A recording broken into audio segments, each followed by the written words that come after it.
9 kilometre গতিতে ধেয়ে আসছে ঘূর্ণিঝড় বেরিল। এই চারে পৌঁছানো এই ঘূর্ণিঝড়টিকে অত্যন্ত বিপজ্জনক বলে অভিহিত করেছেন।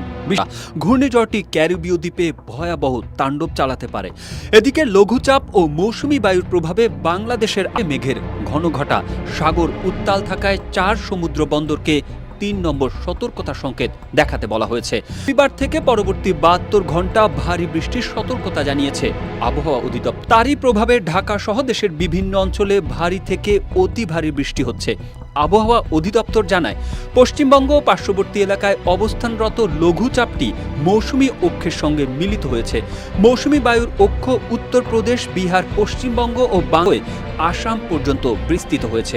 মৌসুমী বায়ু বাংলাদেশের উপর সক্রিয় এবং উত্তর বঙ্গোপসাগরে প্রবল অবস্থায় রয়েছে।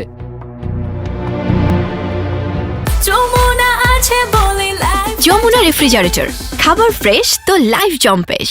বাংলাদেশের ওপর সক্রিয় থাকায় রাজশাহী, রংপুর, ময়মনসিংহ, ঢাকা, সিলেট, খুলনা, বরিশাল ও চট্টগ্রাম বিভাগের কোথাও কোথাও আগামী 48 ঘন্টায় ভারী থেকে অতি ভারী বর্ষণজনিত কারণে চট্টগ্রাম ও সিলেট বিভাগে পাহাড়ি এলাকায় কোথাও কোথাও ভূমিধসের সম্ভাবনা রয়েছে।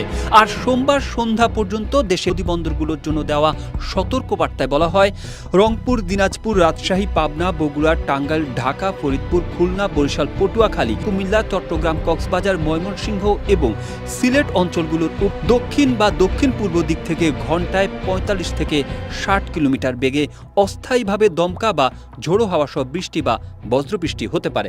এসব এলাকার নদীবন্দরগুলোকে 1 নম্বর সতর্ক সংকেত দেখাতে বলা হয়েছে।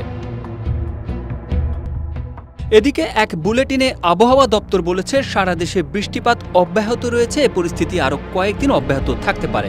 মৌসুমী বায়ুর প্রভাবে বাংলাদেশের উপকূলীয় এলাকায় ঝোড়ো হাওয়া বয়ে যাওয়ার আশঙ্কা রয়েছে। সেই সঙ্গে রংপুর, রাজশাহী, ঢাকা, ময়মনসিংহ বিভাগের অধিকাংশ জায়গায় অস্থায়ীভাবে দমকা হাওয়া সহ হালকা থেকে মাঝারি ধরনের বৃষ্টি বা বজ্রবৃষ্টি হতে পারে। সেই সঙ্গে দেশের কোথাও কোথাও মাঝারি ধরনের ভারী থেকে